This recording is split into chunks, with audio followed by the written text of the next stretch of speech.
기도하심으로 목요 기도에 시작하도록 합시다. 같이 기도하겠습니다. 하나님, 오늘 이 저녁에 하나님의 말씀 앞에 서게 하심에 대해 감사합니다. 오늘 말씀을 통해서 그리스도의 피에 대하여, 그의 죽으심에 대하여, 성경이 왜 그러한 방식으로, 또 하나님께서 왜 그러한 방식으로 그리스도의 죽음을 죽게 하셨는지에 대하여 말씀을 통하여 살펴보게 하시고 또한 깨닫게 하옵소서. 그래야 하나님 은혜에 감사할 수 있는 귀한 시간 되게 하옵소서. 감사드리며 예수님 이름으로 기도합니다. 아멘. 오늘 우리가 살펴볼 말씀은 로마 3장 25절 말씀입니다. 지난 시간에 우리는 로마 3장 25절 말씀을 통해서 화목제물이라는 것이 그 단어의 의미가 무엇인지, 왜 그러한 단어를 사용했는지에 대하여 말씀을 통해 살펴봤습니다. 오늘은 또 다른 차원에서 로마 3장 25절이 가지고 있는 그 중요적인 표현들, 방식에 대하여 한 단어를 통해서 왜 그러한 단어를 사용하였고 또한 의도와 그 목적성이 무엇인지에 대하여 말씀을 통하여 살펴보려고 합니다. 오늘 우리가 함께 살펴볼 로마 3장 25절 말씀 제가 봉독하겠습니다. 이 예수를 하나님이 그의 피로써 믿음으로 말미암는 화목제물로 세우셨으니 이는 하나님께서 길이 참으시는 중에 전에 지은 죄를 간구하심으로 자기의 의로우심을 나타내려 하심이니. 아멘. 이 구절에서 우리가 중요하게 생각해야 될 내용이 있습니다. 그것은 바로 그의 피로써 라는 말씀의 의미에 대해서입니다. 바울이 앞서 말하고 있는 내용은 다른 어떤 것으로도 인간은 하나님 앞에 의롭다함을 얻을 수 없는데 그 이유는 모든 인간은 죄에 갇혀있기 때문입니다. 비록 율법을 받아 가지고 있으며 또한 율법을 지키고자 했던 유대인들조차도 하나님의 법을 지킬 수 없는 무능한 자임을 드러내었습니다. 바울은 구약을 통해서 유대인들이 가지고 있는 또한 유대인들이 받은 그 유익함들이 무익되었다는 사실을 증명하고 있었습니다. 그러므로 인간을 인하여서 인간을 의롭게 할 수 있는 길은 인간에 의해서 마련되거나 또한 준비될 수 없다는 것이 바로 그런 하나님의 의가 나타난 이유인 것입니다. 이제 그리스도를 통해서 우리 가운데 하나님의 의가 나타나게 되는 그 방식이 왜 필요한지에 대하여 지금까지 우리 가운데 말씀하고 있었습니다. 그럼 이제 예수 그리스도를 통해서 어떻게 우리가 하나님 앞에 의롭게 될 수 있는가 하는 것에 대하여 우리가 반드시 알아야 하는데 그것에 대하여 바울은 하나님께서 그의 아들이신 예수 그리스도를 화목제물로 세우심으로 말미암아 우리가 하나님 앞에 의롭게 될 수 있는 길을 여셨다고 말씀하고 있다는 것입니다. 이미 앞서 우리는 화목제물에 대하여 그 의미에 대하여 살펴봤습니다. 인간이 의롭게 되는 것은 성자 하나님께서 십자가에서 우리의 죄를 위하여 죽으심으로 화목제물이 되어 주실 것입니다. 그로 말미암아 우리가 구원을 얻게 되고 또한 죄사함을 받게 된 것입니다. 하지만 이것은 오직 성자 예수 그리스도의 공로와 운동만이 아니라 성부 하나님께서 자신의 아들인 예수 그리스도를 십자가에 달려 죽게 하심으로, 즉 내어주게 하심으로 말미암아 화목제물이 되게 하신 것임을 우리는 잊지 말아야 합니다. 즉 구원의 공로에 대하여 성자 하나님의 역할만 강조해서는 안 되는 것입니다. 성부 하나님께서 그렇게 하셨다는 사실을 우리는 알게 되었고, 또한 화목제물이라는 단어가 달래다, 또한 진노를 누그러뜨리다 하는 단어의 의미를 가지고 있는데, 바로 하나님께서는 인간들의 죄에 대한 진노를 자신의 아들을 내어주시고 말미암아서 스스로 자신의 진노와 또한 화를 또한 누그러뜨리신 것입니다. 그래서 이 모든 것의 구원에 있어서 우리는 마땅히 성부 하나님께 감사와 영광을 돌려야 되는 것입니다. 또한 성자 하나님과 또한 성령 하나님을 또한 통해서 우리의 구원이 완성되었고, 이 구원은 삼위 하나님의 섭리와 또한 작정과 섭리 가운데서 되어졌다는 사실을 우리 잊지 말아야 합니다. 이제 이 과정 속에서 우리가 알게 되는, 우리가 의롭게 되는 방식은 우리 주 예수 그리스도의 피로써 우리가 하나님 앞에 의롭게 되었다는 것입니다. 바울이 25절에서 그의 피로써라는 표현은 의도적이며 또한 중요한 의미를 내포하고 있음을 우리가 알아야 합니다. 왜냐하면 다른 방식으로 표현되고 또한 기술될 수 있는 내용이기 때문에 그렇습니다. 피라는 단어를 다르게 표현하셨다는 것이죠. 이 예수를 하나님이 십자가에 달리게 하심으로 단순히 십자가에 달리기 십자가에서 죽으심으로라는 표현 대신에 의도성을 가지고 피라는 단어를 사용한 말이면서 목적성을 부여하고 있다는 것입니다. 그래서 왜 바울은 이런 피라는 단어를 의도적으로 또 사용하고 있는가 하는 부분이죠. 이에 대해서 성경의 몇 구절들을 살펴보면서 그리스도의 피에 대해서 증언하고 있는 것들을 우리가 살펴보려고 합니다. 예수 그리스도의 피는 성경에서 흔히 우리의 구속과 구원에 관련해서 자주 강조되고 언급된 단어입니다. 먼저 사도행전 28장 8절 말씀은 이렇게 기록된 20장 28절 말씀입니다. 사도행전 20장 28절 말씀 제가 봉독하겠습니다. 여러분은 자기를 위하여 또는 온 양떼를 위하여 삼가라. 성령이 그들 가운데 여러분을 감독자로 삼고 하나님이 자기 피로 사신 교회를 보살피게 하셨느니라. 아멘. 바울은 에베소 교회 지도자들을 향하여서 마지막 작별 인사를 하고 있습니다. 근데 그들 가운데 이렇게 말합니다. 너희들이 하나님께서 성령께서 그들 가운데 여러분을 감독자로 삼으셔서 섬기게 하신 것은 누구를 섬기게 하신 것이냐면 하나님께서 자기의 피로 사신 교회를 보살피게 했다고 표현하고 있습니다. 교회는 하나님이 자신의 피로 사신 것입니다. 즉 그리스도의 피로 인하여서 로마 3장 25절과 같은 의미로서 피로 사신 것입니다. 또한 로마서 5장 9절 말씀을 보면 이렇게 기록되어 있는데 제가 봉독하겠습니다. 그러면 이제 우리가 그의 피로 말미암아 의롭다 하심 받았으니 더욱 그로 말미암아 진노하심에서 구원을 받을 것이니 아멘. 그러면 이제 우리가 그의 피로 말미암아 의롭다 하심을 받았다고 표현하고 있습니다. 여기서도 일관되게 피로써 의롭다 하심을 받았다고 표현하고 있다는 것입니다. 또한 에베소서 1장 7절 말씀을 보면 이렇게 표현되어 있습니다. 제가 봉독합니다. 우리는 그리스도 안에서 그의 은혜의 풍성함을 따라 그의 피로 말미암아 속량 곧 죄사함을 받았느니라. 아멘. 그의 피로 말미암아 속량 곧 죄사함을 받았다고 표현하고 있습니다. 여기서 그리스도의 피는 우리의 구원과 구속에 있어서 중요한 표현 방식이라는 것입니다. 왜냐하면 이렇게 표현하는 이유와 의도가 담겨져 있기 때문에 그렇습니다. 바울이 피라는 단어 대신에 죽음이라는 단어를 대신하여 사용할 수 있었습니다. 그러나 이렇게 한 것은 우리 주님에 관한 교훈을 더 나타내고 또한 드러내기 위해서입니다. 그 방식 안에서 우리가 어떻게 구원을 얻었으며 또한 이러한 표현은 구약의 희생에 관한 모든 교훈과 일치함을 바울이 의도적으로 강조하기 위해서입니다. 즉 구약의 제의적인 표현인 피라는 단어 속에서 단어를 다시 한번 재현함으로 말미암아 구약과 신약을 연결하며 또한 통일화하는 것입니다. 생각해보면 로마 3장 21절 보면 이렇게도 표현되어 있는데 이제는 율법 외에 하나님의 의가 나타났으니 율법과 선지자들에게 증거를 받은 것이라. 아멘.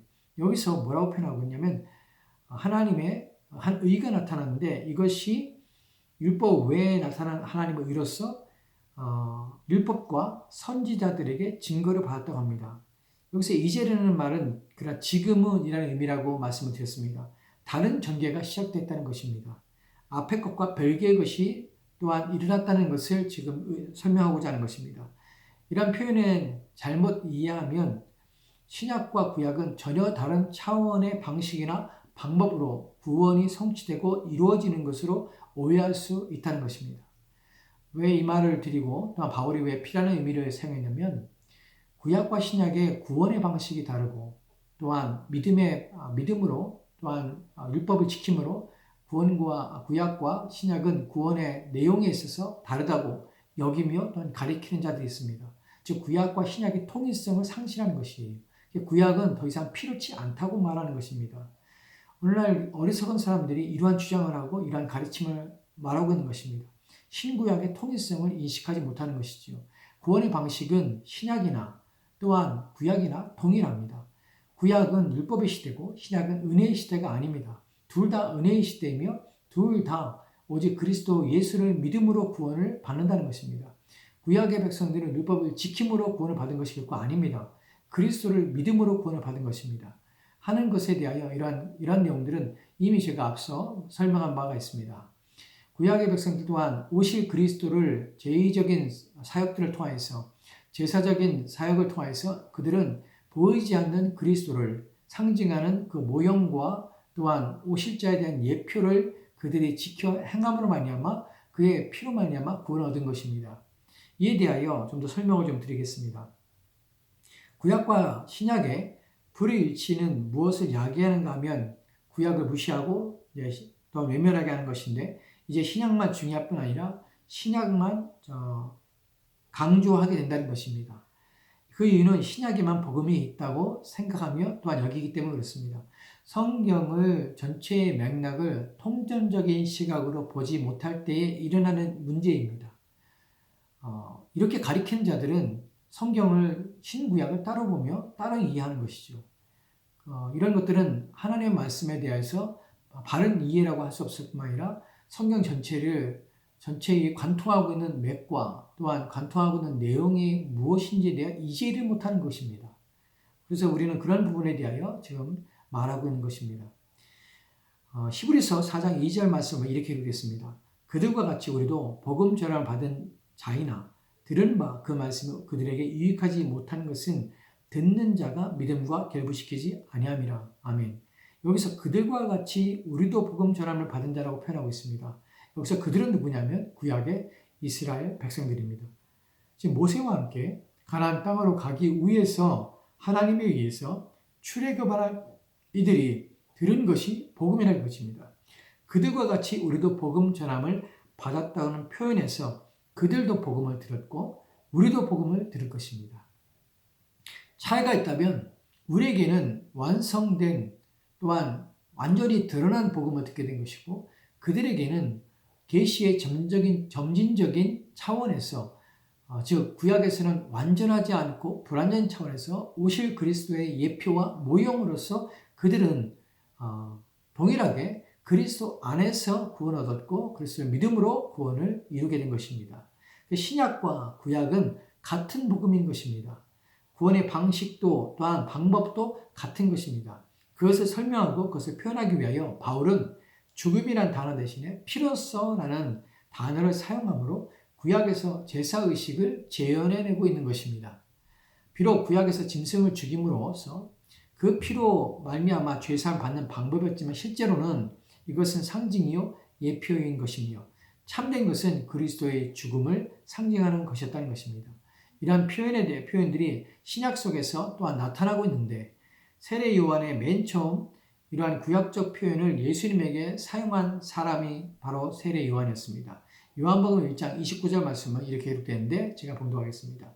이튿날 요한이 예수께서 자기에게 나오심을 보고 이르되 보라 세상 죄를 지고 가는 하나님의 어린 양이로다. 세례 요한은 자신에게 오시는 예수님을 보고 보라 세상 죄를 지고 가는 하나님의 어린 양이라고 합니다. 여기서 어린 양은 구약의 희생 제사를 상징하는 제물인 것입니다. 주님은 구약의 제사의 모든 내용 가운데서 예시되고 암시되고 있었으며 또한 예표된 모든 것들이 원형이신 것입니다. 주님께서는 마태복음 20장 28절에서 이렇게 말씀하고 있습니다. 제가 봉독하겠습니다. 인자가 온 것은 섬김을 받으려 함이 아니라 도리어 섬기려 하고 자기 목숨을 많은 사람의 대속물로 주려 함이라. 아멘. 예수님께서는 자기의 목숨을 사람들의 대속물로 주려고 오셨다고 합니다. 여기서 대속물 또한 구약의 제사에 사용된 제물을 의미하는 것이며 구약의 제의가 자신에 대한 예표임을 확인시키는 것입니다. 이에 대한 확증으로 고린도전서 5장 7절 말씀을 보면 이렇게 표현되는데 너희는 누룩 없는 자인데 새 덩어리가 되기 위하여 묵은 누룩을 내어버리라. 우리의 유월절 양 곧 그리스도께서 희생되셨느니라. 아멘. 바울은 주님의 죽으심에 대하여 우리의 유월절 양 곧 그리스도께서 희생되었다고 표현하고 있습니다. 유월절 양으로 그리스도께서 십자가에서 죽으심을 표현하는 것은 출애굽시에 일어난 어린 양의 죽음이 바로 예수 그리스도를 상징하는 것이며 또한 예표하는 것임을 말하고 있는 것입니다. 이러한 내용을 통하여서 우리는 구약과 신약의 서로 다르지 않음을 알아야 하는 것입니다. 신약은 또한 구약은 같은 복음을 말씀하고 있으며 가르치고 있는 것입니다. 구약에서도 동일하게 예수 그리스도를 믿어서 구원에 이르고 비록 그 짐승이 죽는 방식으로 인한 제사를 통하여서 그들이 구원 얻지만 그것은 예수 그리스도를 상징하는 것이기 때문에 그것을 믿는 자들은 그로 말미암아 죄사함을 받게 된 것입니다. 그리고 이 모든 것의 원형은 예수 그리스도께서 오심으로 인하여서 이미 폐기되었고 개혁된 것입니다. 이제 또 다른 그의 피로서, 피로서란 의미에 대하여 분명한 뜻을 생각해 보려고 합니다. 어떤 이들은 피로서라는 것을 생명으로 인식하며 주장한다는 것입니다. 물론 성경에서 피는 생명이라고 표현되고 있습니다. 레위기 17장 11절 말씀이 대표적인 구절인데 레위기 17장 11절 말씀을 제가 봉독하겠습니다. 육체의 생명은 피에 있음이라 내가 이 피를 너희에게 주어 제단에 뿌려 너희의 생명을 위하여 속죄하게 하였나니 생명이 피에 있으므로 피가 죄를 속하느니라. 아멘. 육체의 생명은 피에 있다고 합니다. 그렇기 때문에 하나님께서는 이 피를 이스라엘 백성에게 주어서 제단에 뿌려 그들의 생명을 위하여 속죄하게 하였다고 합니다. 그리고 생명이 피에 있기 때문에 피가 죄를 속한다고 합니다. 그래서 피를 마시지 말라고 금하신 것입니다. 이런 말씀을 근거로 하여 그의 피로서라는 의미를 예수님께서는 자신의 생명을 바치셨다는 뜻으로 해석을 합니다. 생명은 피에 있으므로 피로서라는 의미는 생명으로서라는 의미이기 때문에 생명을 바쳤다는 것입니다. 이러한 표현의 문제는 피라는 단어가 가지는 본래적인 의미를 부인하려는 것입니다. 히브리인들에게 있어서 피를 쏜다는 것은 생명이 쏟아 부어지는 것으로 죽음을 의미합니다. 즉 피를 쏜다는 것은 생명이 아니라 죽음을 의미하는 것이지 생명을 드리는 것이 아니라는 것입니다. 그럼에도 왜 그의 피로서라는 의미를 예수님께서는 하나님께 자신의 생명을 드렸다는 뜻으로 가르치는가 하면 바로 죽음 즉 하나님의 진노와 심판이라는 것을 의도적으로 가리기 위함입니다. 바울이 그의 피로서라는 표현은 그의 죽으심으로라는 뜻으로 예수님께서는 우리를 대신하여 하나님의 진노와 심판을 담당하셔서 죽으신 것입니다. 왜입니까? 로마서 6장 23절 말씀은 이렇게 기록되어 있습니다. 로마서 6장 23절 말씀 제가 봉독하겠습니다. 죄의 삭은 사망이요 하나님의 은사는 그리스도 예수 안에 있는 영생이니라. 우리 주 안에 있는 영생이니라. 아멘. 죄의 삭은 사망입니다. 그렇기 때문에 만약 우리 주님께서 우리의 죄를 담당하고 우리 죄를 대신에 짊어 주었다면 그분은 반드시 죽으셔야만 한다는 것입니다. 단지 그분의 생명을 하나님께 드린 것이 아니라 죄에 대한 값인 우리의 죽음을 죽으신 것입니다. 이것은 필히 의도적인 것입니다. 하나님께서는 예수님에게 사형을 선고하신 것입니다. 그리고 죽게 하실 것입니다. 비록 그것이 유대인들과 이방인들의 손에 의해서 실행되었지만 이것은 성부 하나님의 우리를 위한 구원의 방법이며 유일한 방식이었습니다. 그 아들이 십자가에서 물과 피를 쏟으시고 죽으신 것입니다. 죄에 대한 하나님의 진노는 얼마나 크고 무서운지 자신의 아들의 사정을 조금도 봐주시지 않으셨다는 것입니다. 그렇기 때문에 십자가에서 울부짖는 아들의 음성조차도 외면하신 것입니다. 우리 주님께서는 십자가에서 나의 하나님 어찌하여 나를 버리시나이까 라고 부르신 것입니다. 이것은 하나님의 진노의 크고 무서움과 또한 두려움 때문입니다. 우리 주님께서 십자가에 달리시기 전 만일 할 수만 있거든 이 잔을 내게서 옮기시옵소서라고 기도하였습니다. 왜 그렇게 기도하신 것입니까? 바로 그가 담당하실 죄에 대한 하나님의 진노를 맛봐야 하기 때문입니다. 또한 하나님 아버지와 분리될 것을 아셨기 때문에 주님께서는 울부짖으며 이 잔을 내게서 옮기시옵소서라고 기도했던 것입니다. 땀방울이 땅에 떨어지는 핏방울처럼 간절히 기도할 수밖에 없었던 것입니다. 그런데 불구하고 성부 하나님께서는 아들을 십자가로 보내셨고 그곳에서 부르짖는 아들의 울부짖음을 외면하셨습니다. 왜입니까? 바로 그의 피로써 하나님께서 죄인을 자신과 화목하게 하시기 위해서 그렇게 하신 것입니다. 그렇기 때문에 베드로전서 1장 18절과 19절은 이렇게 기록되는데 제가 봉독하겠습니다. 너희가 알거니와 너희 조상이 물려준 헛된 행실에서 대속함을 받은 것은 은이나 금같이 없어질 것으로 된 것이 아니요 오직 흠없고 점없는 어린 양 같은 그리스도의 보배로운 피로 된 것이니라. 아멘. 우리 조상들이 물려준 헛된 행실에서 대속함을 받은 것은 은이나 금같이 없어질 것으로 된 것이 아닙니다. 오직 흠없고 점없으신 어린 양 같은 그리스도의 보배로운 피로 된 것입니다. 그렇습니다. 우리가 대속함을 받은 것은 오직 흠없고 점없는 보배로운 피로 된 것입니다. 이것을 가슴 깊이 우리는 새겨야 합니다. 우리의 죄가 누구의 죽음을 요구할 정도였는가 하는 것을 생각해야 합니다. 그럼에도 우리를 위하여 죽으신 예수 그리스도의 은혜를 생각하며 감사해야 하며 그를 십자가에 달려 우리로 하여금 화목제물로 우리를 위하여 화목제물 삼으신 하나님께 영광을 돌려야 하는 것입니다. 이것이 바로 피에 대한 의미입니다. 그리스도는 우리의 죽음을 죽으신 분이십니다. 그의 죽음을 죽으신 것이 아니라 우리의 죽음을 주기 위하여 죽으신 것입니다. 즉 죽음이라는 것을 기억하고 바로 죄의 대가, 진노, 하나님의 심판이 죄에 있음을 기억하며 그 죽음을 대신 주겠다는 사실을 기억하며 하나님께 감사해야 됩니다. 우리의 죄는 쉽게 사라지고 쉽게 용서받을 수 있는 것이 아닙니다. 그리스도의 죽음을 요구할 정도의 크고 또한 우리가 감당할 수 없으며 또한 어떻게 지울 수 없으며 해결할 수 없는 인생의 가장 큰 숙제이며 문제이며 인류가 안고 있는 비참함입니다. 하나님께서는 그것을 그리스도의 죽음을 통하여서 우리로 하여금 자신과 화목하게 하신 것입니다. 그렇기 때문에 우리가 믿는 이것이 바로 참된 복음이고 또한 감사한 복음이고 은혜의 복음인 것입니다. 부디 이 복음 앞에 이 복음을 믿으시며 또한 이 복음 앞에 감사하며 이 영광스러운 복음 때문에 감사함으로 우리의 삶들을 하나님을 사는 저와 여러분이 되었으면 좋겠습니다.